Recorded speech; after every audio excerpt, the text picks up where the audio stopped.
말씀 살펴보겠습니다. 이번 주부터 계시록 7교회 중 4번째 교회인 두아디라 교회에 대해서 이제 살펴보려고 합니다. 두아디라 교회가 어떻게 세워졌는지는 정확하게 알려지지는 않습니다. 그러나 신학자들이 추측하기에는 사도 바울과 또 자주장사 루디아라는 사람이 함께 세웠지 않았나 생각합니다. 특별히 루디아라는 사람이요, 바로 두아디라 출신이라고 합니다. 두아디라 지역은 어디냐면 버가모 교회와 서머나 교회 그 중간 지역에 있다고 합니다. 이런 예부적인 이런 사항들은 교회 이런 성경적 상식은 여러분들이 구글이나 이런 데 찾아보면 쉽게 내용들을 접해볼 수 있을 것입니다. 그래서 오늘 저는 말씀을 풀어나가는 시간을 가져보려고 합니다. 오늘 설교는요, 예수님께서 두아디라 교회에 대하여서 하신 칭찬에 머물러서 그 내용을 깊이 살펴보려고 합니다. 18, 19절이거든요. 제가 한번 여러분들이 한번 살펴보시기 바랍니다. 제가 읽어드릴게요. 두아디라 교회의 사자에게 편지하기를 그 눈이 불꽃 같고 그 발이 빛난 주석 같은 하나님의 아들이 가라사대 내가 내 사업과 사랑과 믿음과 섬김과 인내를 아노니 내 나중 행위가 처음 것보다 많다라고 말합니다. 전에도 말씀드렸지만 예수님에 대한 설명, 두아디라 교회 같은 경우에는 예수님에 대해서 이렇게 소개합니다. 두아디라 교회 안에 그는 눈이 불꽃 같고 그 발이 빛난 주석과 같은 하나님의 아들이라고 말합니다. 이러한 내용들을 제가 이제 7교회를 다 다루고 난 후에 한꺼번에 종합해서 나누겠다고 하였습니다. 그래서 이 내용도 다음 기회에 설명하기로 하겠습니다. 그래서 오늘은 초점은요 19절에 머물러서 내용을 살펴보려고 합니다. 19절을 보면은요, 두아디라 교회는 그들의 신앙과 그들의 삶이 시간이 갈수록 또 세월이 흐를수록 그들은 성숙하였고 성장하였고 발전하였고 진보하였음을 말하였습니다. 그러한 신앙을 주님은 칭찬하였습니다. 특히 사랑 같은 경우에는요, 우리가 에베소 교회를 살펴보았듯이 에베소 교회와 정반대의 모습입니다. 에베소 교회는요, 처음에는 사랑이 있었습니다. 그러나 시간이 갈수록 그 사랑이 식어졌다 한다면 두아디라 교회는 시간이 갈수록 그 사랑이 풍성해지고 뜨거워지고 성숙해졌다고 하는 것입니다. 두 교회 다, 두아디라 교회와 에베소 교회 둘 다 처음 시작은 사랑이 있었습니다. 그러나 한 교회는 그 사랑이 식어졌고 다른 한 교회는 그 사랑이 더욱더 풍성해졌다는 것입니다. 성숙하고 성장하고 진보하고 발전했다는 것입니다. 물론 그들에게는 사랑만이 아니라 그들에게 있어서 믿음과 섬김과 인내도 함께 성장하고 성숙했다고 하는 것입니다. 이는 그들의 신앙이 지식으로만 또한 관념적으로만 머물지 않았다는 것입니다. 관념적 신앙이라고 하는 게 있거든요. 그냥 알고 있는 거예요. 그냥 관념적으로. 이러한 부분들을 영지주의의 시각에서도 많이 이해되기도 합니다. 철학적으로 이해되어지고 지식적으로 채워지고 있는 것들에게 머물지 아니하고 그들의 삶의 모든 영역에서 성령을 따라 성경적 가치관을 따라 또 말씀의 가치관을 따라 실천되어지고 행해졌던 삶이라는 것입니다. 우리의 신앙에 있어서 지식은 굉장히 중요합니다. 그러한 지식을 바탕으로 우리의 삶이 움직이기 때문입니다. 그러나 지식이, 성경의 지식이 지식으로만 머물고 있다 한다면 그 지식은 결국에는 어떻게 될까요? 퇴보하거나 퇴색되거나 아니면 사그라지더라는 것입니다. 그러나 그들은 그러한 성경적 지식과 가치관을 따라 행하였다는 것입니다. 두아디라 교회는요, 시간이 갈수록 더 깊어지고 더 풍성해지는 신앙, 영적 성장이 있는 교회 중에 한 교회였습니다. 이제 예수님께서 칭찬하셨던 그러한 덕목들, 칭찬하셨던 덕목들을 좀 더 깊이 살펴보면서 두아디라 교회처럼 성경적 가치관을 따라 더욱 성장하고 더 온전해지면서 예수 그리스도의 마음을 본받는 성숙한 우리 모두가 되기를 바라는 마음으로 이제 말씀을 살펴보겠습니다. 첫 번째 내용이 사랑입니다. 이 사랑에 대하여서는 제가 에베소 교회를 통하여서도 말을 하였고 요한 1서 강의하면서도 말하고 계속 반복되어지는 내용입니다. 그래서 오늘 내용은 짧은 맥락에서 설명하겠습니다. 예수님은 두아디라 교회의 사랑을 칭찬하였습니다. 성경에서 말하는 사랑은 단순하게 그런 감정이만 머물고 있지 않습니다. 사랑은 감정도 굉장히 중요합니다. 그러나 그 감정에 머물고 있지 않더라는 것입니다. 또한 사랑은 지식도 필요합니다. 그러나 그 지식으로 머물고 있지 않다라는 것입니다. 그들의 사랑은 그러한 마음과 그 감정이죠. 그 감정과 지식이 하나가 되어서 또한 그 삶 가운데 드러났다는 것입니다.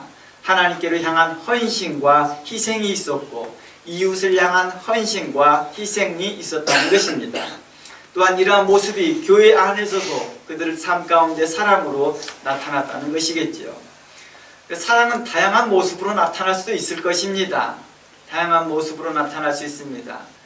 전에도 말씀드렸지만 사랑이라는 것은 딱 한 가지 모습으로 나타나지 않습니다. 다양하고 정말 모양도 화려할 뿐만 아니라 어느 때는 우리가 이해하지 못하는 모습도 나타나더라는 것입니다. 그러한 모든 것들이 우리는 사랑이라고도 표현했습니다. 사랑에 대한 우리 표현들에 대해서 성경은 이렇게 말합니다. 성도들이 꼭 갖추고 가져야 할 마음의 태도이다. 물론 이 사랑이라는 것은 어느 공동체나 어느 지역사회에서나 꼭 필요한 것입니다.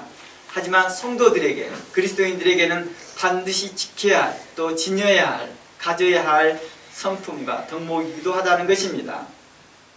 주님은 사랑은 이렇게 말합니다. 모든 계명 중에서 가장 큰 계명이다 라고 말합니다. 사랑을 가장 큰 계명이라고 말하였던 이 맥락을 좀 더 살펴보겠습니다. 마태복음 22장 37절에서 40절에 보면 예수님은 이렇게 말합니다. 마태복음 22장 37절에서 47절에서 예수님은 율법의 가장 큰 계명으로 이렇게 말합니다. 마음을 다하고 성품을 다하고 목숨을 다하여 뜻을 다하여 주 너의 하나님을 사랑하라. 그리고 내 이웃을 내 자신과 같이 사랑하라 라고 말합니다. 이것이 가장 큰 계명이다 라고 말합니다. 자기 자신처럼 사랑한다는 게 뭘까? 내 이웃을 자기 자신처럼 사랑한다는 게 뭘까? 굉장히 이해할 듯 하면서도 구체적으로 깊이 이해하다 보면 이해할수록 이 사랑의 개념이 확장될 것입니다. 그냥 단순하게 생각하면요, 사랑은 여전히 감정으로만 남습니다. 그리고 오해하기 십상입니다. 그리고 쉽게 퇴색됩니다. 그러나 그 말씀에 깊이 머물고 또 머물고 또 머물러 생각해 보면 사랑의 모습은 굉장히 여러 모양으로 나타난다는 걸 알 수 있습니다. 여러분들 생각해 보세요. 여성분들이 좀 자주 하는 일이겠지만 다이어트를 많이 합니다. 남자들은 가끔씩 그래요. 왜 자신의 몸을 이렇게 혹사하느냐라고 말합니다. 그러나 이게 자기 자신에게 유익된다는 걸 알고 있습니다. 당뇨에 걸린 사람은 어떠합니까? 마찬가지로 다이어트를 많이 해야 됩니다. 절식해야 되고 절제된 생활을 해야 됩니다. 운동선수들은 어떻습니까?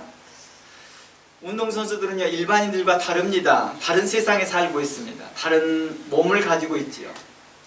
그래서 똑같은 사람이 일반 사람과 운동선수와의 어떤 다툼이 생기거나 문제가 생기게 운동선수에게 가중처벌을 당합니다.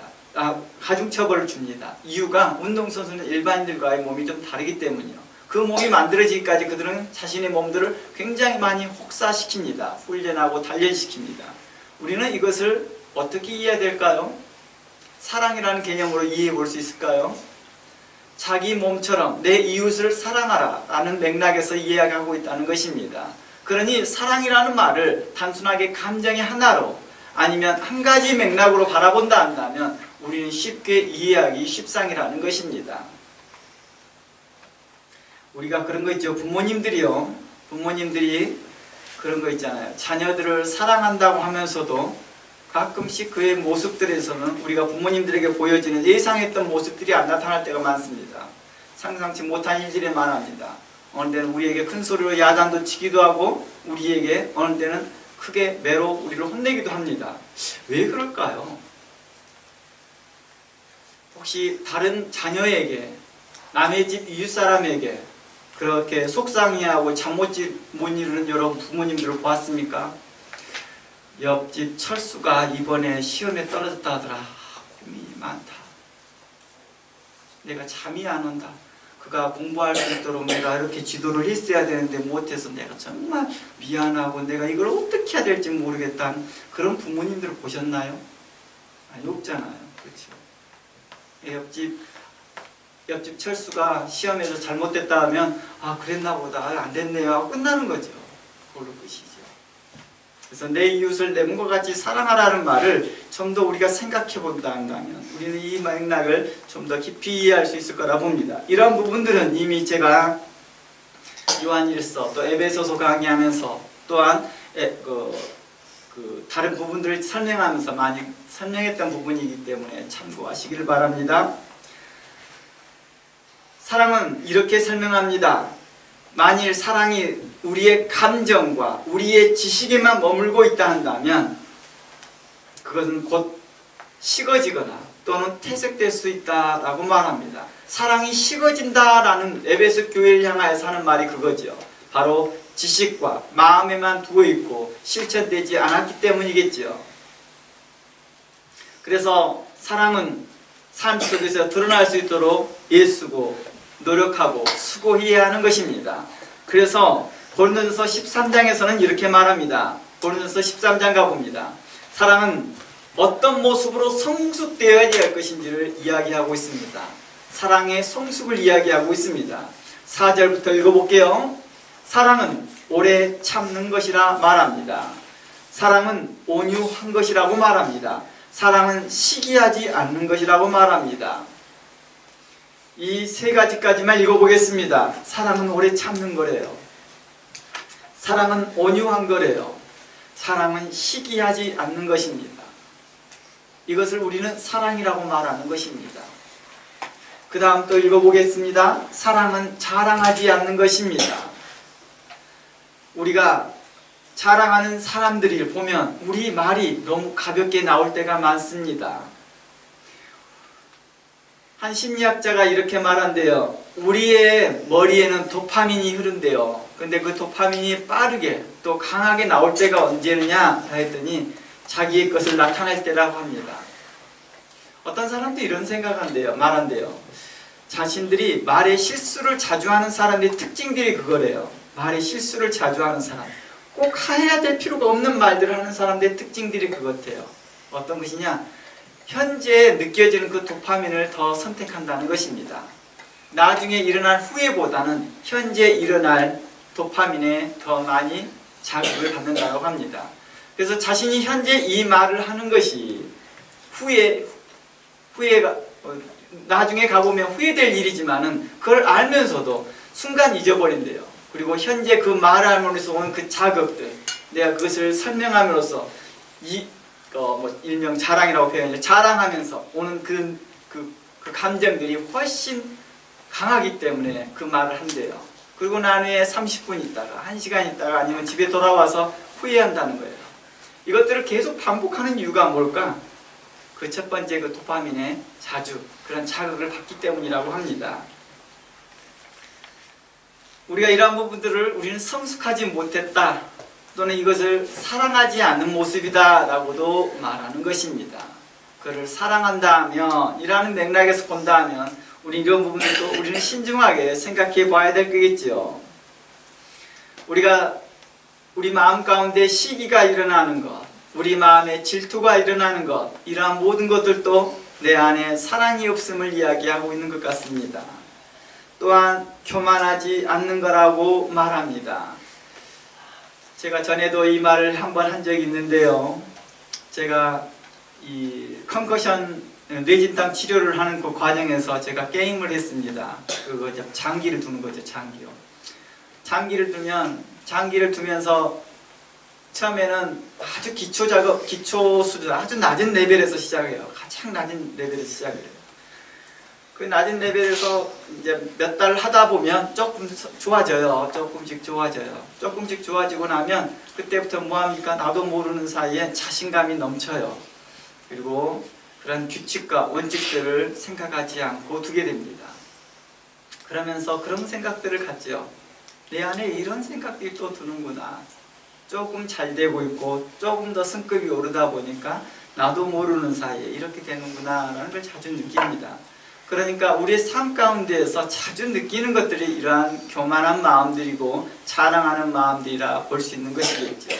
또한 시기심, 이런 마음들이 다 어디에서부터 올까? 사랑이 내 마음에 그냥 머물러 있기 때문이거나 아니면 지식으로 남아서 퇴색되거나 사그라졌기 때문이 아닐까 저는 생각합니다. 5절 말씀에 무례히 행치 아니하는 거라고 말합니다. 무례하게 행동하는 거. 저도 이제 이곳에서 뉴질랜드에서 벌써 오랜 세월을 살다 보니까 정말 오래 살았네요. 오래 살다 보니까 목회자로서 여러 사람들을 만납니다. 그런데 저에 대하여서 무례하게 행동하는 사람들을 만날 때마다 저도 굉장히 기분이 나쁘지요. 물론 저도 알게 모르게 다른 사람들에게 무례하게 행동했을 것들이 있을 것입니다. 그런데 이런 것들을 제가 행하던, 제가 받았던 그 상황 안에는, 그 중간에는 사랑이 식어 있거나 사랑이 퇴색되어 있거나 사랑이 없기 때문이겠지요. 그 이유를 자기의 유익을 구하고 있다라고 말합니다. 자신의 유익을 구하는 자, 이것 또한 사랑이 없기 때문이라 말합니다. 모든 사람들이 오늘날 각 나라들이 요즘 유행하는 말, 자국 우선주의, 이런 말들을 쓰잖아요. 자국 우선주의. 이런 것들이 그만큼 우리가 사랑이 식어졌다는 것이 뜻하는 바겠지요. 요즘 미국이나 한국의 구구들이 자국 우선주의를 외치고 있는 그 외침이 마치 이것이 자기 나라를 사랑하는 것처럼 느껴질 수 있지만은 또 다른 한편에서는 우리가 지금 사랑이 식어지고 있어요 라고 하는 말 맥락과 일치할 수 있을 것 같습니다. 또 성경은 이렇게 말합니다. 성내지 아니하며 악한 것을 생각하지 아니하며 라고 말합니다. 성내지 아니한다, 화내지 아니한다 라고 말을 합니다. 이러한 부분들을 우리가 생각해 보면 우리의 삶 가운데에서, 생활 가운데에서 우리에게서 감정을 주체하지 못하고 화가 날 때가 많습니다. 이러한 것들도 또한 사랑의 결핍에서 오는, 또 사랑의 식어짐에서 오는 일이라고도 말합니다. 우리는 종종 어느 때 문득 악한 생각을 할 때가 있습니다. 심지어는 그것이 악한 생각이라는 것을 알지 못하고 생각할 때가 있습니다. 우리 이러한 것들도 또한 사랑과 연결되어 있는 모습이라고 말합니다. 불의를 기뻐하지 않는 것입니다. 우리가 불의를 기뻐하는 사람의 특성을 보면 시기심이 많고 질투심이 많은 사람들이 이러한 불의를 기뻐하더라고요. 다른 사람의 넘어짐, 다른 사람의 자빠짐, 다른 사람의 실족함, 다른 사람의 병이 들어있는 것들을 보면서 속으로 기뻐합니다. 아, 잘됐다, 쾌재를 외치는 사람들. 이러한 것들이 바로 세상 사람들도 이런 것들은 쉽게 구분할 수 있겠죠. 아, 그 사람이 마음에 안 좋은 사람이구나, 악한 사람이구나 라는 걸 알 수 있습니다. 성경은 이러한 사람을 사랑이 식어졌다라고 말합니다. 또한 이 성경은 이렇게 말합니다. 진리와 함께 기뻐하지 않는 사람이라고도 말합니다. 진리와 함께 기뻐하지 않는 사람, 그러니까 진리를 기뻐하지 않는 사람을 향하여 사랑이 식어졌다라고 표현합니다. 모든 것을 참으며, 모든 것을 믿으며, 모든 것을 바라며, 모든 것을 견디는 것이 바로 사랑이라 말하였습니다. 모든 상황을 참는다고 말합니다. 어떤 상황이든지 참아가는 것이겠지요. 모든 것을 하나님께 소망을 두며 믿어갑니다. 그리고 모든 것을 향하여 바라는 것입니다. 하나님께서 행하실 일들을 바라며 하나님께서 은총을 베풀어 주기를 바라는 것입니다. 그러며 견디어 인내하는 자들을 향하여서 우리는 그들을 뭐했다? 사랑이 있는 자라고 말합니다. 어떻게 보면 이 사랑 안에 좀 전에 두아디라 교회를 칭찬했던 내용들이 다 들어가 있어요. 그렇잖아요. 두아디라 교회를 칭찬했던 게 뭐였습니까? 그를 향해 다시 한번 읽어보면 뭐 같은 내용입니다라고 볼 수 있을 것 같아요. 그들에게 향하여서 사랑과 믿음과 섬김과 인내를 아노니, 이게 다 사랑 안에 다 포함되어 있는 거잖아요. 그럼에도 불구하고도 이게 나누어서 설명했던 것이니까 좀 더 나눠서 좀 설명해 보겠습니다.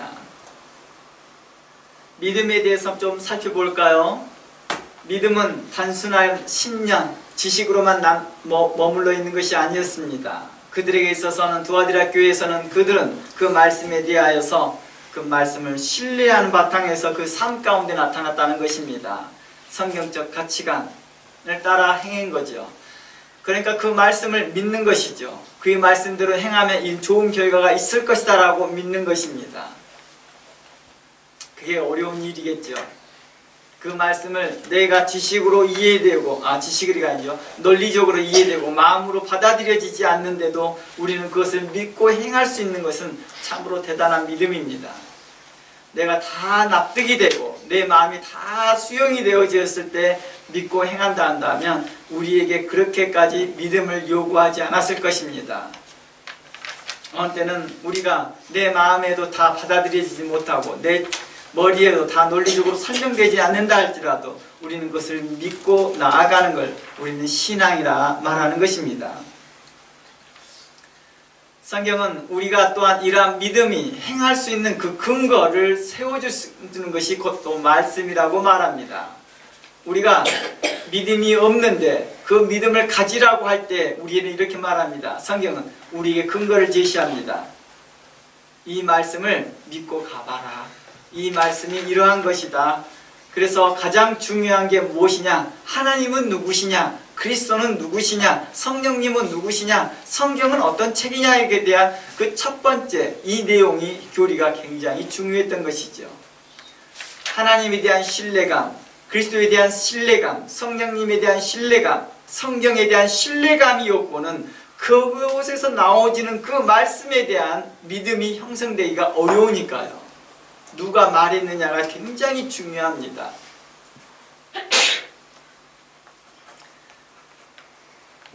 한 거린이, 쉽게 말해서 이렇게 노숙자가 지나가는 우리 자녀들에게 말하면서 젊은 자여 꿈을 꾸어라. 당신의 꿈이 꾼 대로 다 이루어질 것이다. 이렇게 말하면 신뢰감이 안 가지요. 그렇죠? 똑같은 좋은 말인데 어떤 사람이, 어떤 유명한 교수님이나 유명한 선생님이나 박사님이 오셔서 그 말을 한다 하면 그 똑같은 말인데도 신뢰감을 갖잖아요. 그렇죠? 이런 맥락이라고 보시면 됩니다. 똑같은 좋은 말이지만 그 말하는 사람이 누구냐에 대한, 그에 따라서 그거에 대한 믿음 정도가 달라지겠죠. 그래서 우리는 성경은 이렇게 말합니다. 하나님이 누구시냐, 그리스도가 누구시냐 하는 걸 배우는 것이 중요한 거죠. 그리고 그것을 신뢰하고 그분이 하셨던 말씀, 성경이 기록된 그 말씀에 대한 신뢰감을 갖습니다. 무려 2000년이 넘었다 할지라도 그 말씀이 여전히 우리에게 힘이 있고 능력이 됨을 믿는 것입니다. 그리고 이 말씀대로 행하는 것이죠. 로마서 10장 17절 말씀에서는 믿음은 들음에서 난다라고 말합니다. 그리고 그 들음은 그리스도의 말씀으로 말미암았다라고 말합니다. 예수 그리스도의 말씀을 듣고 하나님의 말씀을 들을 때 그 말씀으로 말미암아서 우리의 믿음이 성숙되어진다는 것입니다. 믿음으로 된다라는 것입니다. 믿음이 듣고 지식으로만 남아있는 것이 아니라 행할 수 있는 원동력을 제시하더라는 것입니다. 야고보서 2장 17절 말씀에서는 이렇게 말합니다. 야고보서 2장 17절 말씀에 이와 같이 행함이 없는 믿음은 그 자체가 죽은 것이다 라고 말합니다.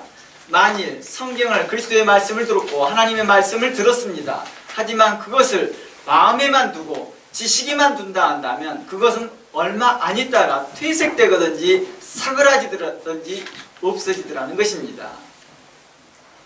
이처럼 행함이 없이 내게 나타난 삶 가운데서 나타나지 않는다면 그것은 죽은 것과 같다라고 말합니다. 야고보서 제가 강의하면서 이러한 부분들을 많이 다뤘기 때문에 다시 이 부분을 오래 머물러 설명하지는 않겠습니다. 성경은 분명코 우리에게 말합니다.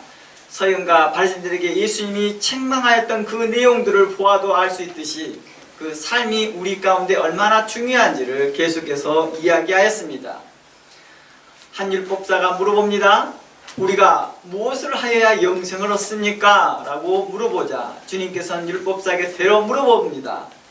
성경에 뭐라 기록되어졌느냐? 너는 그 성경을 읽고 너는 어떻게 이해하느냐? 라고 물어봅니다. 그러자 그는 이렇게 말합니다. 마음을 다하고 성품을 다하고 힘을 다하여 하나님을 사랑하는 것입니다. 또한 내 이웃을 내 몸과 같이 사랑하는 것입니다. 맞다. 그 말씀이 너로 영생하게 할 것이다. 너에게 구원을 줄 것이다 라고 말씀해 준 것입니다. 그 질문 자체가 영생이었고 구원이었으니까요. 그리고 그에 대한 예수님의 답변이 예스라고 대답했기 때문입니다. 그러며 마지막 말에 이렇게 말합니다. 그러므로 그렇게 행하라 라고 말합니다. 율법사는 그렇게 행할 능력이 있었는지 없었는지는 정확하게 알 수 없으나 그의 질문은 또 연결해서 이렇게 말합니다. 그러면 내 이웃이 누구입니까? 라고 말합니다. 그때 예수님은 그의 마음을 곧 알아냈습니다.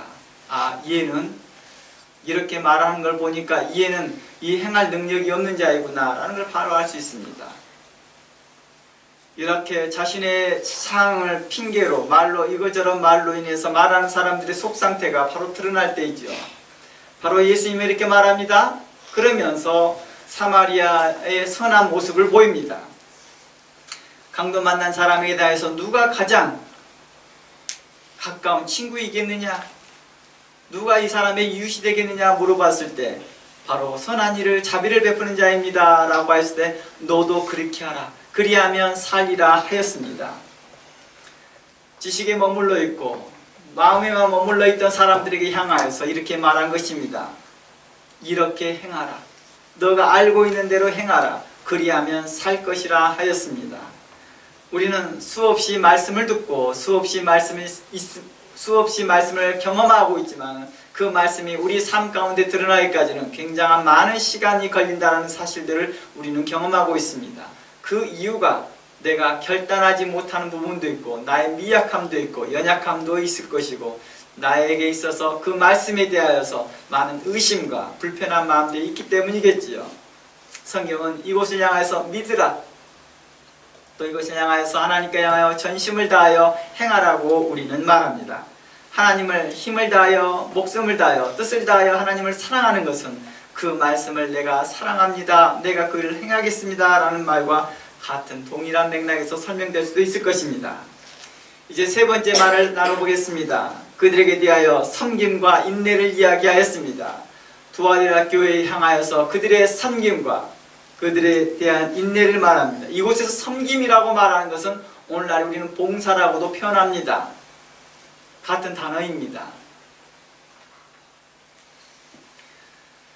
그들에게 있어서 그 섬김과 그 인내가 하나님께 주님 앞에 보시기에 아름다워 보였던 것이죠.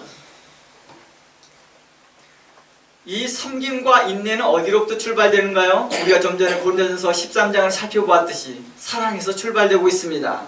그러니까 사랑에 드러나는 모습이 사랑의 감정과 사랑의 마음이 사랑의 지식이 드러나게 되면 바로 이렇게 섬김과 인내로 나타나겠지요.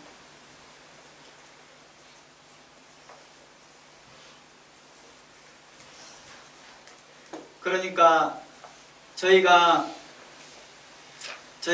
어렸을 때를 기억해 보면 저희 부모님을 기억해 보면 그런 것을 많이 경험하게 돼요. 부모님께서 오랜 세월 때 아마 제 나이 때쯤 됐을 거예요. 아마 지금 현재 제 나이요. 현재 제 나이 때 제가 집안에서 막내다 보니까 그 부모님과 나이 차이가 좀 심하게 납니다. 제 나이 때쯤 됐을 때 부모님들이 신앙생활을 하셨습니다. 그때 이제 신앙생활을 한 지가 한 2, 3년 정도 됐겠죠. 그때쯤에 신앙이 무엇인지를 알기 시작할 때부터 그분들의 섬김과 그들의 삶이 참으로 저에게 놀라운 것들을 경험하게 했거든요. 그들의 섬김과 그들의 삶이, 하나님께 대한 그 삶이 어떤 모습으로 나타나느냐 하면 모든 중심이 신앙의 중심으로 바뀌어가고 있다. 그를 향하여서 헌신하고 수고하는 모습들이 참으로 아름답게 나타났습니다. 한동안은 한 1년 정도인가 2년 정도인가를 매주 저희 집에서 예배를 드렸던 것이 기억이 나요. 제가 정확하게 기억을 못하겠지만 최소한 한 달에 한 번 정도는 저희 집에 전 교인들이 다 와서 예배를 드렸어요. 가정예배처럼, 구역예배처럼.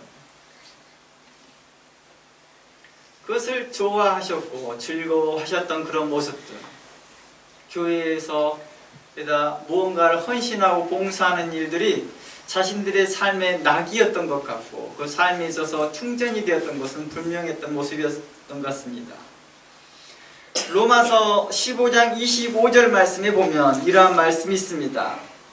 사도 바울은 가난한 예루살렘 성도들을 있었습니다. 아마 그 교회 예루살렘이 핍박으로 인하여서 가장 많은 핍박을 받았거든요. 예루살렘 교회가요. 그런데 그런 핍박 가운데 성도들이, 빈곤한 성도들이 많았습니다. 어려운 성도들이 많았습니다. 그런 성도들에게 도움을 주고자 하는 어떤 행동들을 합니다. 그런 모습들을 칭찬하시고, 그때 우리가 지난주에도 살펴보았지만 사도 바울이 예루살렘에 구제 헌금을 가지고 가지 않습니까? 그런 과정에서도 그들은 분명 예루살렘을 향하여서 많은 교회들에게 주변에 있는 교회들에게 독려했습니다.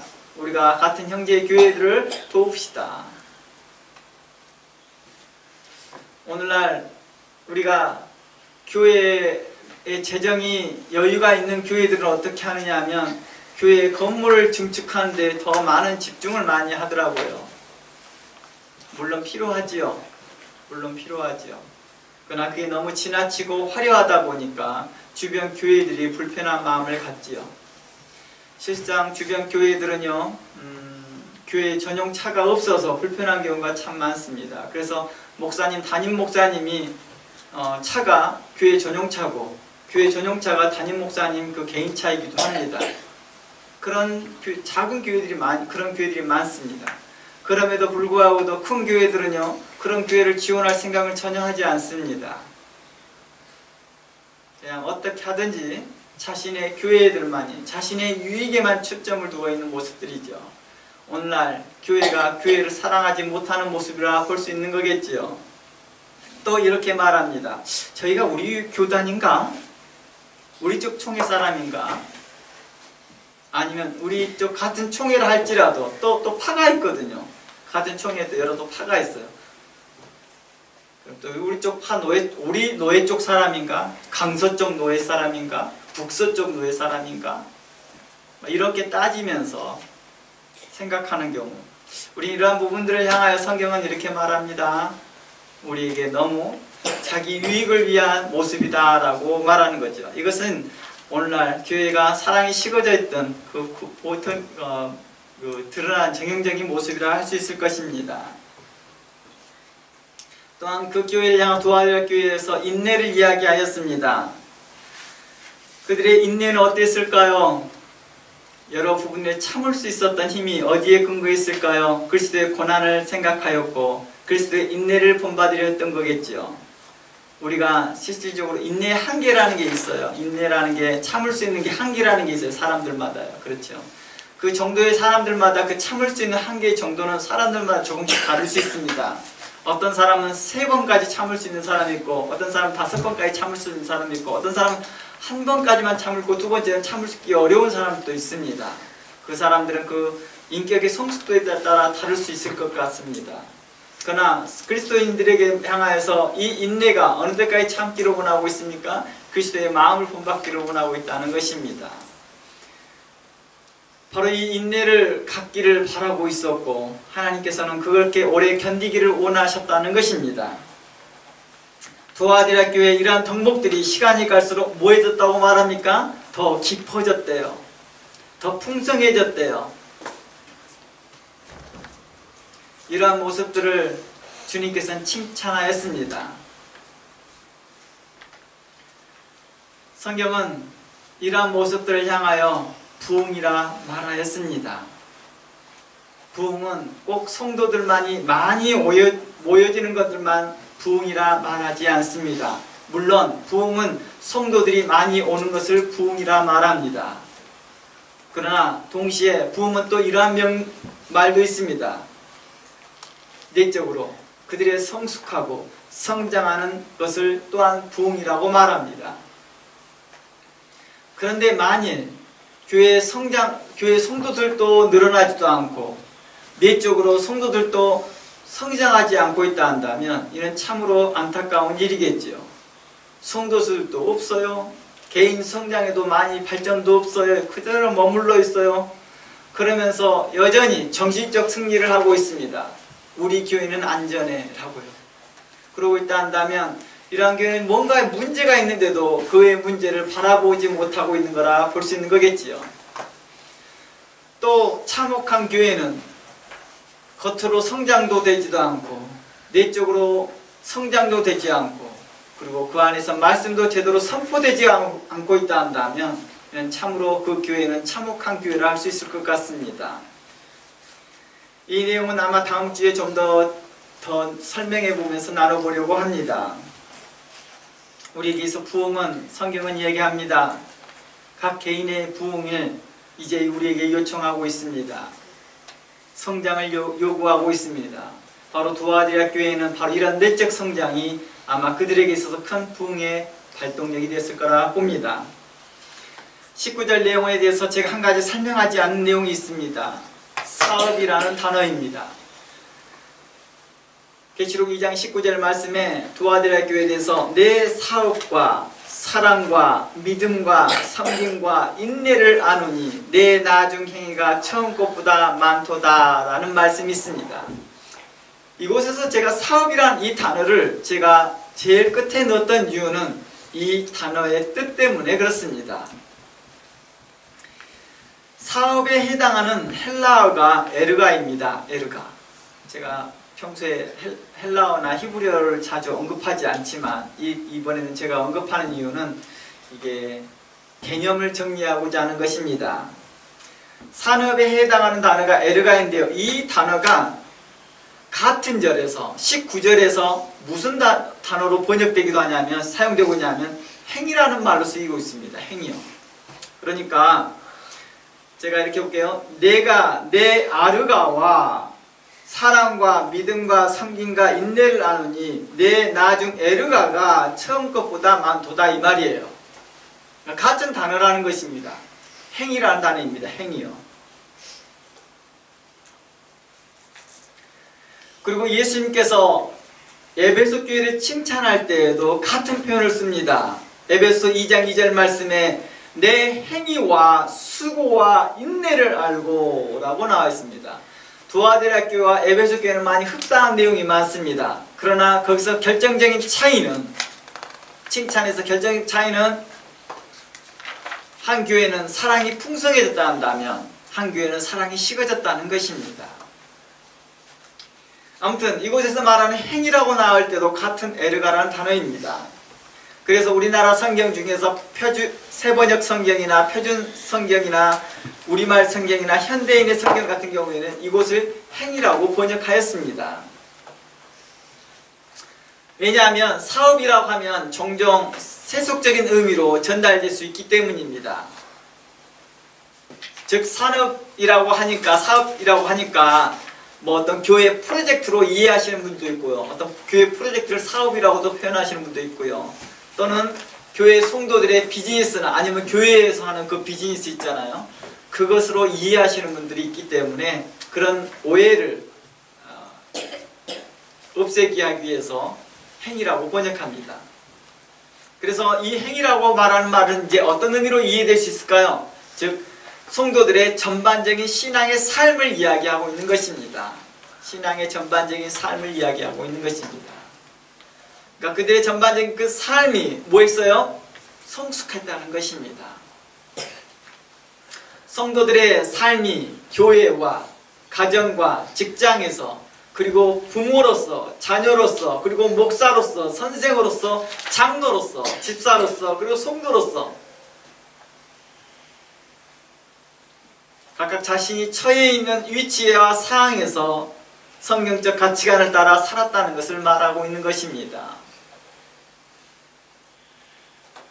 이곳에서 제가 자주 말하는 성경적 가치관이라고 말한, 즉 성경적 가치관을 따라라고 이러한 표현들은 계속해서 같은 말입니다. 다양한 표현으로 쓰일 수 있습니다. 기독교적 가치관을 따라서, 성령의 생각을 따라서, 말씀을 따라서, 말씀의 가치관을 따라서, 진리를 따라서, 빛을 따라서, 그리스도의 성품을 본받아서, 하나님의 성품을 본받아서, 또한 성숙한 그리스도인으로서 이런 말과 같은 뜻입니다. 즉 이러한 표현들이 나올 때마다 어느 목사님들마다 특정 표현들을 쓰는데 같은 말입니다. 즉 두아디라 성도의 삶은 퇴보하거나 어린아이 수준에 머물지 아니하고 지속 발전하고 진부하고 성장했다는 것이지요. 뭐에 따라서요? 성령을 따라서, 하나님의 성품을 본받아서, 성경적 가치관을 따라서 그들이 성숙하고 성장했다는 것입니다. 말씀이 기초되어졌고 그 말씀을 믿는 그 믿음이 기초되어졌습니다. 성장하고 있었다는 것입니다. 오늘날 오랜 시간이 흘러도 여전히 성도들의 사랑과 믿음과 섬김과 인내가 발전되고 성숙되는 것이 되는 교회가 있는가 하면 반면에 도리어 세상 사람들보다 못한 기준에 살고 있는 분들이 있더라는 것입니다. 오랜 신앙생활을 하였는데도 여전히 그 자리에 머물러 있어요. 여전히 그 자리에 머물러 있어요. 그래서 이제 이 사람들은 어떻게 합니까? 정신적 승리를 합니다. 정신적 승리를. 자신이 하고 있는 것을 다른 말로 포장합니다. 다른 말로 설명합니다. 그런 거 있지요? 우화에 나오는 거지요. 여우가 지나가다가 감이 보입니다. 감나무에 감 열매가 하나 열려 있습니다. 잘 익었어요. 빨갛게. 먹고 싶습니다. 폴짝폴짝 뛰어서 그거에 자신의 한계를 뛰어넘어서라도 그걸 따서 먹고 싶은 거예요. 계속 폴짝폴짝 뛰고 이렇게 뛰어보고 저렇게 뛰어보고 합니다. 그러다 도저히 안 되니까 어떻게 합니까? 포기해버립니다. 그리고 이제 정신적 승리를 합니다. 뭐 합니까? 저 감은 분명히 맛이 없을 거야. 내가 가서 따봤자 나만 수고하고 내 몸만 힘들어졌을 거야. 안 따먹고 그냥 가는 게 내 속이 편하고 좋을 것이다. 이렇게 생각하는 것이죠. 오늘날 교회 신앙생활 하시는 분들도 그러더라는 거예요. 자신의 현재 위치에 머물면서 주변에서 이러한 저런 권위에 대해서 자신은 이런 상황을 이런 말로, 다양한 말로 정신적 승리하듯이 이런저런 말로 포장해버리더라는 것입니다. 그러면서 자신은 뭐하는 척? 그리스도인이라 말하지만 실상 그 믿음은 퇴색되어 있고 그 사랑은 퇴색되어 있고 그 인내는 퇴색되어 있더라는 것입니다. 좀 전에 말씀드렸던 것처럼 에베소 교회와 두아디라 교회의 그 차이점이 사랑이었습니다. 한 교회는 사랑이 풍성하게 나타났고 한 교회는 그 사랑이 식어졌던 원인들은 머리에 있었으나 실천되지 않았던 것이고 한 교회는 그 머리에 마음에 있었던 것이 실천되었던 것이겠지요. 우리는 이러한 부분들을 통하여서 생각해 보아야 할 것입니다. 시간이 많이 흘렀어도 여전히 과거의 그 신앙에 그대로 머물러 있거나 아니면 자신의 과거의 그 생활의 습관이 그대로 가지고 있더라는 것입니다. 수없이 책망을 받고 수없이 교훈을 받고 수없이 여러 말씀으로 인하여서 가르침을 받았으나 가르침이 여전히 지식으로만 남아있을 뿐 자신을 변호하는 변호의 말로만 사용되어질 뿐 자신의 유익을 위하여 그 말씀이 사용되어질 뿐 자신의 삶에서 나타나지 않고 다른 사람을 유익하게 못하더라는 것입니다. 오늘의 기도하는 자처럼 그 말씀이 자신에게 유익만 될 뿐 어떻게 해요? 다른 사람에게 유익이 되지 못하는 그러한 삶이 되지 않아야 되겠지요. 아마 그 기도의 맥락은 이런 맥락이겠죠. 하나님의 말씀이 자신의 유익을 위해 사용되어지는 자, 하나님의 영광과 희생과 헌신보다는 하나님의 것을 사용하였고 하나님의 것을 이용하여서 자신의 유익을 챙기려는, 자신이 섬기는 것이 하나님이 아니라 자신의 탐욕이요 자신의 어리석은 그 길을 가면서 채우려는 그 욕심을 말하고 있었던 거라 이해됩니다. 하나님의 말씀이 신앙생활이 다른 사람에게 유익이 되고 헌신되고 이타적인 것이 아니라 오직 자신의 유익에만 사용되어지고 있더라는 것입니다. 그러다 보니 신앙생활을 오래 하여도 불구하고도 교회 안에서 여전히 그대로 머물러 있다는 것입니다. 발전되고 성숙되지 아니하고 말입니다. 사랑과 섬김과 인내는 점점 찾아보기 힘들어지기 시작합니다. 처음 교회가 세워질 때 그때는 마음이 좋고 여러 가지로 뭔가를 해볼 것 같으니까 열심히 적극적으로 참여하다가 차츰차츰 뭐합니까? 식어지는 모습들을 자주 경험하게 되더라는 것입니다. 이러한 봉사와 섬김과 사랑이 점점 무가치하게 보이기도 하고 무의미한 것처럼 느껴집니다. 자신들이 왜 해야 하는지도 모릅니다. 그리고 왜 그것을 해야 할 필요성을 못 느끼고 있다는 것입니다. 그러다 보면 다양한 핑계와 다양한 말들로 그것들을 포장하고 있을 거겠지요. 이는 그리스도 안에서 성령을 따라 생각하지 못하고 육체를 따라 생각하는 것이며 이는 어린아이와 같은 신앙에 머물러 있음을 스스로 말하고 있는 것입니다. 이런 사람들에게 그 신앙이 어린아이 같다라고 하면 화를 냅니다. 그리고 받아들이지를 못합니다. 왜요? 오래 했다고 생각하니까요. 신앙생활. 나 자신 안에 성경의 지식으로 가득 차 있고 성경의 것이 있기 때문에 그러한 지식이 자기 스스로를 변호하는 말로 사용되고 있더라는 것입니다. 성경은 우리에게 그리스도인으로서 어떻게 살아야 할지 그리스도인의 삶, 성도의 삶을 성경은 수없이 말하고 있습니다. 그리고 우리는 그와 말씀들을 계속해서 나눠보았습니다. 대표적으로 예수님의 산상수훈으로부터 시작하여 사도들의 서신서까지 다방면으로 우리에게 말하였습니다. 한 가지 방면으로 말하지 않고 다방면에 이야기하였고 그리고 그것도 자세하게 말했습니다. 제가 말씀과 만남교회를 첫 설립하고 다뤘던 내용이 예수님의 산상수훈이었습니다. 마태복음 7장을 통해서 설명하면서 마태복음 5장, 6장을 중간중간에 설명했습니다. 그 후로 두 번째 다뤘던 내용이 에베소서였겠죠. 에베소 강의를 다 끝나고 난 후에 야고보서 강의를 했습니다.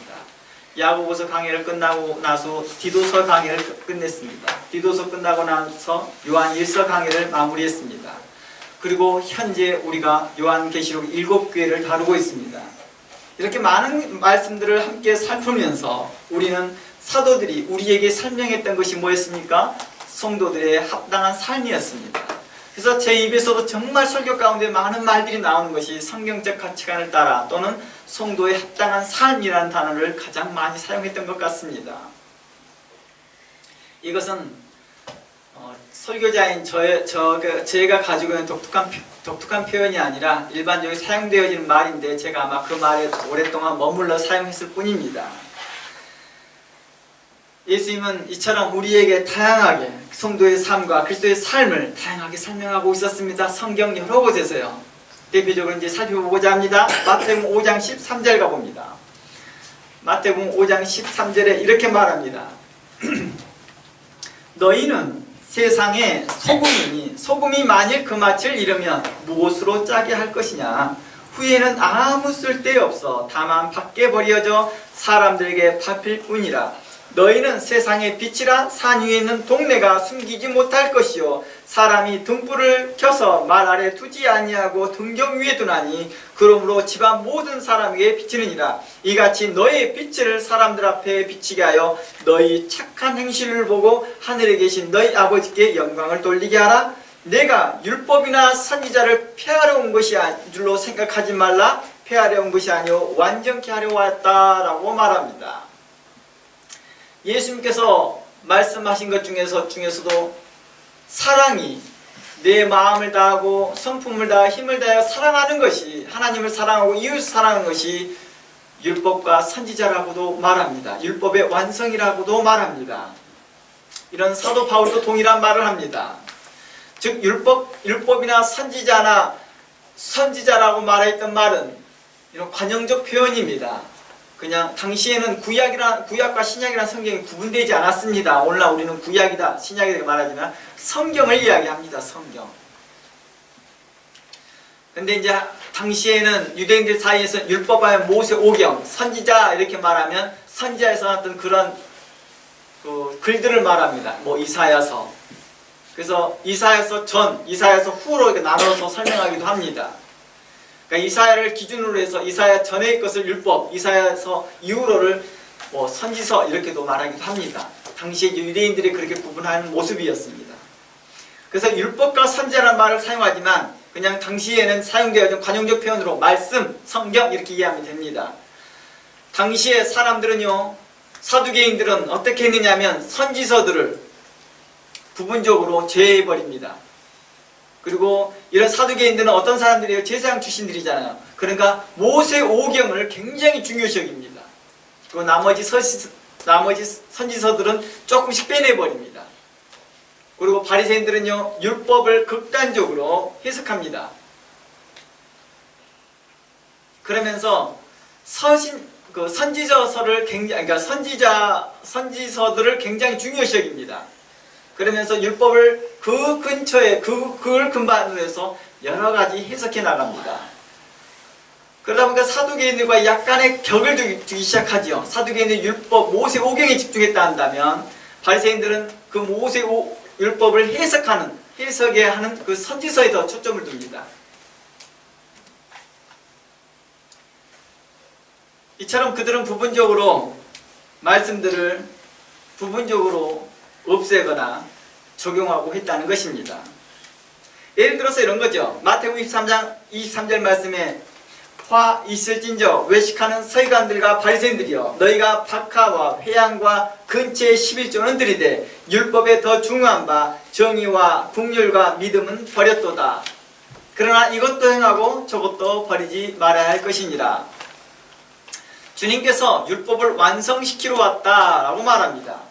율법을 폐하려 온 것이 아니요 선지자를 폐하려 온 것이 아니요 온전케 하려 왔다라고 하는 말이 바로 이러한 맥락입니다. 바로 하나님의 말씀을 부분적으로 인용하는 자들이었기 때문이죠. 예수님을 비난했던 당시 유대인들 스스로가 그러니까 당시의 사두개인과 바리새인들은 율법을 훼손시켰고 부분적으로 인용했던 역할을 했다 한다면 예수님은 완성하신 분이다 라는 맥락에서 이야기하고 있는 것이죠. 한 예를 들어드릴게요. 마태복음 5장 더 가보겠습니다. 마태복음 5장 가봅니다. 예수님께서 산상수훈을 하면서 하시는 말씀입니다. 43절입니다. 내 이웃을 사랑하고 내 원수를 미워하라 하였다는 것을 너희가 들었으나 나는 너희에게 이르노니 너희 원수를 사랑하며 너희를 박해하는 자를 위하여 기도하라 라고 말합니다. 이곳에 보면 예수님께서 새 계명을 주신 것 같잖아요. 내 이웃을 사랑하고 내 원수를 미워하라는 것을 너희가 들었다라고 말합니다. 그러면 율법에는 원수를 사랑하라는 말이 없을까요? 우리 이렇게 오해하게 되거든요. 예수님은 44절에 너희 원수를 사랑하라라고 말을 했는데 구약의 개념은 이런 개념이 없어요. 이렇게 말합니다. 그러나 그렇지는 않습니다. 출애굽기 23장 4절에 가보면 제가 읽어드리겠습니다. 출애굽기 23장 4절 말씀에 이렇게 말합니다. 이는 출애굽기 23장이라는 이 말은 출애굽기라는 말만 들어도 우리는 어떻습니까? 초기에 이미 말씀하셨다는 걸 알 수 있습니다. 초기에. 내가 만일 내 원수의 길을 잃은 소나 나귀를 보거든 반드시 그 사람에게 돌릴지니라. 우리가 이 내용들을 언제 살펴봤어요? 이미 요한 1서를 살펴보면서 또 에베소서를 살펴보면서 이미 다뤘던 내용들입니다. 내 원수의 길을 잃은 소나 나귀를 보거든 반드시 그 사람에게 돌릴 거라는 것입니다. 못 본 채 하거나 모른 채 하지 말고 반드시 돌려주래요. 내가 만일 너를 미워하는 자의 나귀와 짐을 싣고 엎드러지를 보거든 그것을 버려두지 말고 그것을 도와 그 짐을 부릴지니라 라고 말합니다. 나를 미워하고 있고 나에 대해서 원수 같은 사람에 향하여서도 그를 향하여 선을 베푸라고 말합니다. 레위기서 말씀 가봅니다.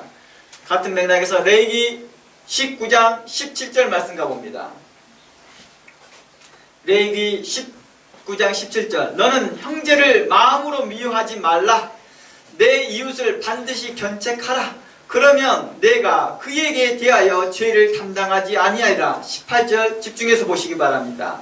원수를 갚지 말며 동포를 원망하지 말며 내 이웃 사랑하기를 내 자신과 같이 하라. 나는 여호와니라 하였다는 것입니다. 이곳에서 내 이웃은 곧 누구까지도 포함되는 거예요? 이 원수까지도 포함되고 있었다는 것입니다.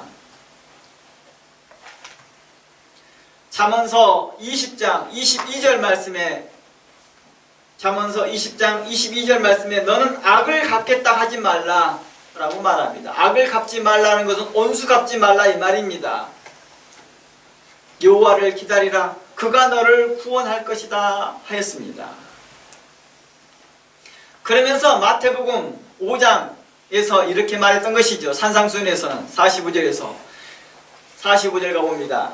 이와 같이 한즉 하늘에 계신 너희 아버지 아들이 되리니 이는 하나님이 그 해를 악인과 선인에게 비추어 비를 의로운 자나 불의한 자에게 내려주셨다라고 합니다. 언제부터 하나님께서 악인과 선인에게 비를 나눠줬을까요? 창세 때부터요. 천지를 창조하신 이후부터 꾸준하게 가인과 아벨에게도 야곱과 에서에게도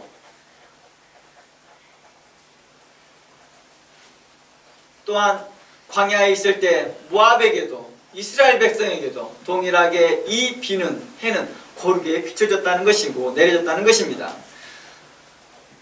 그러므로 46절 말씀에 이렇게 말합니다. 너희가 너희를 사랑하는 자를 사랑하면 무슨 상이 있으리요 세리도 이와 같이 할 것이 한다. 47절 또 너희가 너희 형제에게만 무난하면 남보다 더하는 것이 무엇이냐 이방인들도 이와 같이 하느니라. 그러므로 하늘에 계신 너희 아버지 온전한 것 같이 너희도 온전하라 라고 말합니다. 오늘날 이러한 모습들을 우리에게 계속해서 촉구하고 있는 것입니다. 아, 저희 교회는요 성도들이 안 와요. 이런 삶을 안 사니까 그런 거죠. 두 번째는 어떤 것입니까? 우리에게 있어서 내가 내적으로 성장하지 않는 모습이 바로 이것과 연결되어 있다는 것이죠. 그래서 부흥이라고 하는 이 단어는요 한 가지로만 설명하지 않고 외적과 내적에 성장하는 것을 바로 부흥이라 표현했던 것입니다. 상황적으로 특히 이런 교민사회 같은 경우는 상황적으로 성도들이 교민들이 제한되어 있기 때문에 어느 성장하는 범위가 한계되어 있지만은 그런 맥락에서는 내적 성장이 계속 일어날 수는 있지만은 일반적으로 내적 성장이 계속해서 발전하고 있을 때 외적 성장이 멈춰 있을 일은 없다는 것이죠. 자연스럽게 동시에 일어나더라는 것입니다. 다른 교회보다 좀 슬로울 수는 있을지는 모르지만 계속해서 일어나고 있다는 것입니다. 에베소 5장 가봅니다. 에베소 5장 가봅니다. 1절부터 가봅니다. 이제 사도들이 우리에게 성도들이 합당한 삶을 계속 지적합니다. 이미 다뤘던 내용이기 때문에요. 간략하게 지나갑니다. 1절 그러므로 사랑받는 자녀같이 너희는 하나님을 본받는 자 되라. 하나님을 본받는 자 되라. 하나님의 성품을 본받는 자 되라. 그리스도를 본받는 자 되라. 성경적 가치관을 따라가라. 성령을 따라 행하라. 육신의 생각을 하지 말라. 이런 맥락입니다. 나아요. 그리스도께서 너희를 사랑하신 것 같이 너희도 사랑 가운데 행하라는 것입니다. 우리에게 계속 촉구합니다. 사랑 가운데 행하라. 도화대라 교회는 바로 이런 사랑 가운데 행했던 교회겠지요.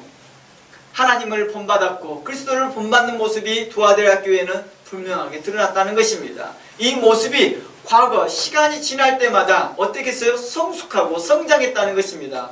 다른 교회들은 시간이 가면 갈수록 퇴보하고 퇴색되어지고 사그라졌다 한다면 도화될 교회는 성장했다는 것이죠. 부흥했다는 것입니다. 그러면 이렇게 말합니다. 성도에 합당한 삶에서 3절 음행과 온갖 더러운 것과 탐욕은 너희 중에 그 이름조차도 부르지 말라. 5절 너희도 정녕 이것을 알거니와 음행하는 자나 더러운 자나 탐하는 자나 곧 우상 숭배하는 자는 다 그리스도와 하나님 나라를 기업으로 얻지 못할 것이다. 누구든지 헛된 말로 너희를 속이지 못하게 하라. 이로 말미암아 하나님의 진노가 불의의 아들들에 임하나니 그러므로 그들과 함께 있는 자가 되지 말라라고 말합니다. 이곳에서 헛된 말로 속이는 자는 누구일까요? 당시의 영주주의 같은 자들입니다.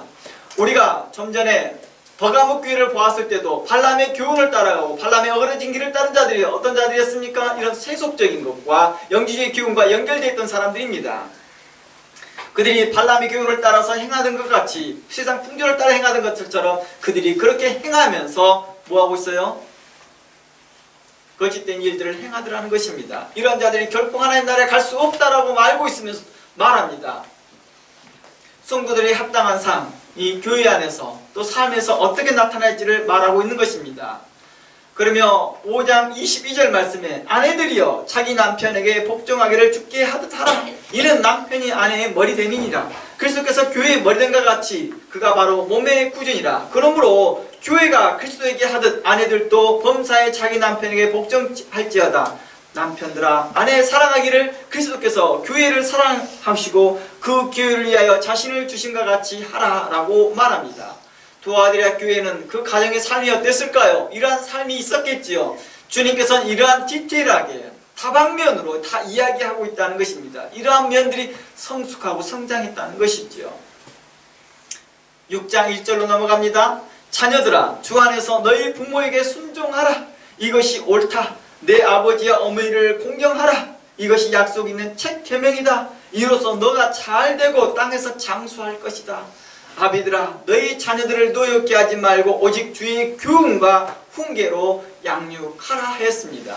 이것이 곧 뭐였습니까? 사랑으로 라고 표현하고 있다는 것입니다. 사랑 가운데 행하는 것이라 했다는 것입니다. 너희가 만약 너의 자신을 사랑한다면 너의 이웃도 이렇게 하라. 아비들아 너의 자녀들에게도 부모들도 자녀들도 너희 부모들에게도 이렇게 말합니다. 그러면서 가정에만 이렇게 했느냐? 앞에서는 교회의 신앙생활을 했고 이제는 가정 이야기 했다면 이제 세 번째는 직장생활을 이렇게 말합니다. 5절 종들아 두려워 말고 떨며 성실한 마음으로 육체의 상전들에게 순종하기를 그리스도께 하라 했다는 것입니다. 성도의 신앙의 전반적인 삶에서 그들이 성숙했다는 것입니다. 이것을 뭐 했다고요? 에르가라고 표현했다는 거예요. 그 행위가 에르가. 그 행동이 성숙했다. 그 삶이 성도의 삶이 성숙해졌다는 것입니다. 빌립보서 한번 가봅니다. 에베소 내용이 그 내용들이거든요. 상전들에게 어떻게 할 것인지 직장생활을 어떻게 할 것인지를 말합니다. 빌립보서 2장 1절 말씀에는 이 내용을 계속 연결합니다. 그러므로 그리스도 안에서 무슨 권면이나 사랑의 위로나 성령의 무슨 교제나 긍휼이나 자비가 있거든 마음을 같이하여 같은 사랑을 가지고 뜻을 합하여 한 마음을 꾸며 아무 일에든지 다툼이나 허용으로 하지 말고 오직 겸손한 마음으로 각각 자기보다 남을 낫게 여기라. 각각 자기 일을 돌아볼 뿐만 아니라 다른 사람들이 이 일들을 돌아보아 나의 기쁨을 충만하게 하라 라고 말합니다.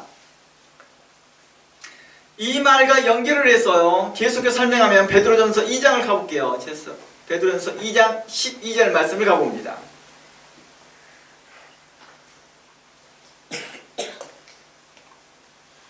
베드로전서 2장 12절 말씀에 이렇게 말합니다. 너희가 이방인 중에서 행실을 선하게 가져라.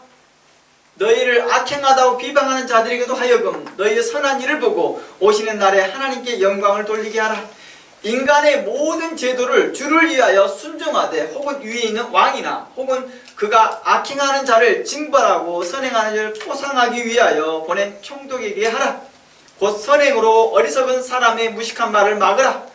너희는 자유가 있으나 그 자유로 악을 가리우는 데 쓰지 말고 오직 하나님의 종과 같이 하라.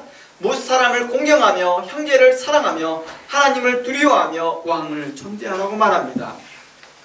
누구를 존대하래요? 왕을 존대하래요. 형제를 사랑하라고 말합니다.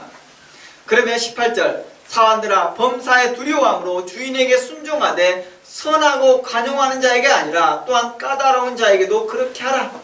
부당하게 고난을 받아도 하나님을 생각함으로 슬픔을 참으면 이는 아름다운 것이다. 우리가 부당하게 고난받을 때가 있겠지요. 그런 상황들을 디테일하게 말하고 있습니다. 그런 상황에서도 그리스도를 생각하며 참으래요. 그게 아름다운 모습이다요. 그러나 20절 죄가 있어 매를 맞고 참으면 무슨 칭찬이 있겠느냐. 그러나 선을 행함으로 고난을 받으면 이는 하나님 앞에서 아름다운 것이니라. 이를 위하여 너희가 부르심을 받았으니 그리스도도 너희를 위하여 고난을 받아 너희에게 혼을 끼쳐 그 자취를 따라오겠다라고 말합니다. 그래서 좀 전에 읽어봤던 빌립보서에서는 그런 본체 하나님이시나 하나님과 동등됨으로 여기지 아니하시고 오히려 자기를 비어 종의 형체를 가지셨으나 사람들과 같이 되셨다라고 말합니다. 사람의 모양으로 낮추어 자기를 낮추었으니 죽기까지 복종하였고 그의 십자가에 죽이심이라 하였습니다. 그러나 주께서는 그를 뭐 했대요? 모든 무릎이 그 앞에 무릎을 꿇게 하였다라고 말합니다. 우리가 좀 전에 불렀던 그 찬양에서 나온 것입니다. 성도들에게 우리에게 이러한 그리스도의 고난을 우리에게 보이시면서 그 고난의 발자취를 따라오게 하였다는 것입니다. 우리가 선을 행하면서 항상 칭찬만 듣는 것이 아니라 선을 행하면서도 오해를 받기도 하고 그 선행이 이상하게 이해되어지기도 하여서 도리어 핍박으로 올 때가 있더라는 것입니다. 아까 좀 전에 처음 제가 언급했던 그 사랑의 모습이 선행의 모습이 어느 때는 다른 모습으로 이해되어지더라는 것입니다. 어떤 사람에게는 그 잘못을 책선하고 책망했던 그 내용들이 어떤 사람은 그것이 마치 자기를 대하여 존중감 있게 대하지 않는 모습처럼 보이고 자신을 대하여서 핍박하는 모습으로 보여지기도 하고 그러다 보니 어떻게 합니까? 공격하더라고 싸우기도 하고 이 일로 인하여서 다툼이 일어나더라는 것입니다. 일어나서 오는 그 고난을 향하여서도 뭐하라? 침묵하고 이 일에서 인내하고 참으라고 말합니다. 이게 왜 그랬습니까? 그리스도께서 그렇게 하셨대요. 그리스도께서요. 주께서 자주 그러잖아요. 목숨을 걸고 예수님은 사역하셨던 내용들이 자주 나옵니다. 이렇게 하잖아요. 예수님께서요. 바리새인들이 예수님께서 말씀을 증거합니다. 한 바리새인이 말합니다. 주님, 저희 집에 점심 같이 할까요? 이렇게 말합니다. 점심이란 단어를 씁니다. 점심 같이 할까요? 합니다. 그러자 바리새인의 집에 예수님이 그래 같이 가자 먹자 이렇게 말합니다. 집에 들어가서 바리새인들이 예수님을 정성스럽게 공개합니다. 그때 이제 사건이 벌어집니다. 예수님과 예수님의 제자들이 손을 씻지 않고 바로바로 먹습니다. 그러자 초대했던 바리새인과 그 주변 사람들이 바리새인 친구들이 다 놀라 기적을 자빠지려고 합니다. 아니 어떻게 저런 일이 우리 선생이 저럴 수가 있을까? 그러자 그때 예수님께서 바리새인들의 그 속 상태를 책망하고자 그렇게 하셨던 그런 행동을 하셨던 거겠죠. 그렇게 말합니다. 속은 입으로 들어가는 것이 사람을 더럽게 하는 것이 아니라 입에서 나오는 것이 사람을 더럽게 하는 것이니라. 너의 말들이 사람들을 더럽게 하는 것이니라. 그 바리새인이 말합니다. 아니 우리를 이렇게 욕되게 합니까? 우리를 이렇게까지 모욕을 줍니까? 사람들 앞에서. 그래서 예수님께서 한마디 더 뜹니다. 너희가 악함으로 악한 말을 하는도다. 이후로 바리새인들이 예수님을 죽이고자 하더라는 것입니다. 어때? 예수님은 자신이 삶이 어떻게 결과가 나올 걸 뻔히 알면서도 그렇게 말을 이어가시더라는 것입니다. 이유가 뭘까요? 그들을 정말 정죄하고자 하는 목적이었을까요? 아니었다는 것입니다.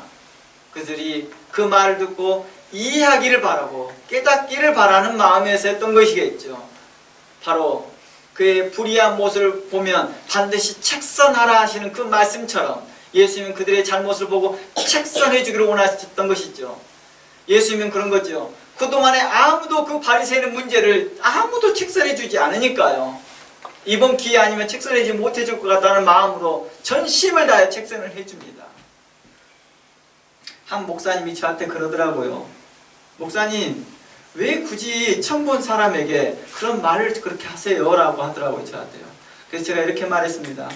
목사님, 제가 그 성도나 또 그 목사님이나 그 선교사님을 2번 말고 2번 다시 볼 기회가 없을 거라고 저는 생각해서, 저는 제 말이 이게 마지막 말이라고 생각하고 그분에게 그러한 책선의 말과 책망의 말을 거는 것입니다. 제가 그분에게 인정받고 제가 그분에게 있어서 좋은 목사, 또 어떤 목사는 평가받으려고 하는 것이 아니라, 저는 하나님의 말씀이 이러한 말씀이 있습니다, 하나님 말씀에는, 하나님의 명령에는 이런 명령이 있습니다 라는 것을 소개하고자 한 것이었습니다. 저는 이러한 마음들을 그분들에게 전달했던 것 뿐입니다. 그것을 받아들이고 안 받아들이고의 문제는 제 문제가 아닌 것 같습니다. 제가 전달하는 게 부족하고 미흡할 수 있을지는 모르나 그 말이 틀리지는 않았을 것입니다 라고 말하죠. 아마 예수님은 이러한 맥락에서 예수님은 그 바리새인들에게 말을 하셨겠지요. 예수님은 그 마음 가운데에서 그들이 구원받기를 바라는 마음이었지, 그들이 죽기를 바라지 않으셨다는 것입니다. 에스겔서 18장 말씀과 같이 악인이 돌이켜 다시 회개하고 공의를 행하고 하나님의 말씀대로 행하기를 기뻐하시는 하나님이십니다. 주님은 악인이 그 생각을 돌이키고 마음을 돌이키고 선을 행하기를 기뻐하시고 바른 길을 가고 의로운 길을 선택하여서 살기를 바라시는 분이 하나님이시라는 것입니다. 그 하나님은 바로 우리에게 대하여 그렇게 책선하셨던 것입니다. 이제 도화대학교에 대한 마무리를 해보려고 합니다. 도화대학교에는 어떤 식으로 해서 그들이 삶이 이렇게 풍족했으며, 그 삶이 그렇게 부흥이 있었으며 풍성이 그들이 삶에서 성장이 있었을까요? 바로 이러한 모든 삶을 살았다는 것이겠지요.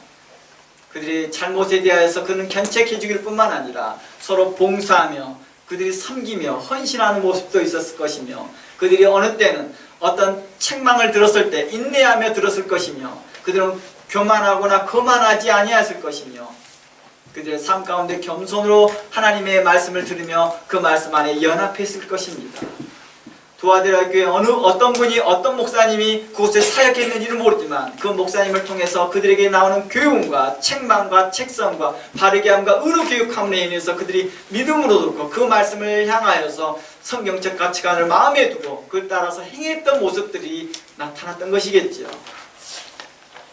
그런 교회를 향하여 예수님은 칭찬해 주셨다는 것입니다. 우리 교회도 시간이 오랜 동안 있으면서 우리는 스스로 생각하면서 정신적 승리만 얻고 있지 않는지 우리는 스스로를 돌아봐야 할 것입니다. 오랜 시간이 흘러서도 내 삶에서 내 신앙생활이 변화되지 아니하고 성숙이 일어나지 않고 있는지 내 스스로를 돌아보면서 도화대학교를 보면서 우리가 그리스도의 성품을 본받아서 그 도화대학교처럼 성장하고 성숙할 수 있는 교회가 어떻게 해야 할 것인지를 다시 한번 고민하고 또 생각해보는 여러분들이 모두가 되어지기를 바랍니다. 이번 한 주간 동안도 다시 이 말씀을 들어보면서 또한 다른 그동안 강의해 놨던 여러 성경 말씀들을 들어보면서 여러분의 삶에 발전이 있고 성숙이 있고 성장이 있었으면 좋겠습니다. 저뿐만 아니라 여러분 모두가 그리스도 안에서 성숙하고 성장하여서 하나님의 사랑, 또 그리스도의 성품을 본받는 우리 모두가 되기를 주의 이름으로 축원합니다. 함께 기도합니다. 하나님 감사합니다. 이 시간까지 우리를 도우시고 살피신 하나님께 감사합니다. 긴 시간까지 우리를 도우신 하나님께 감사합니다. 말씀이 선포되게 하시고 그 말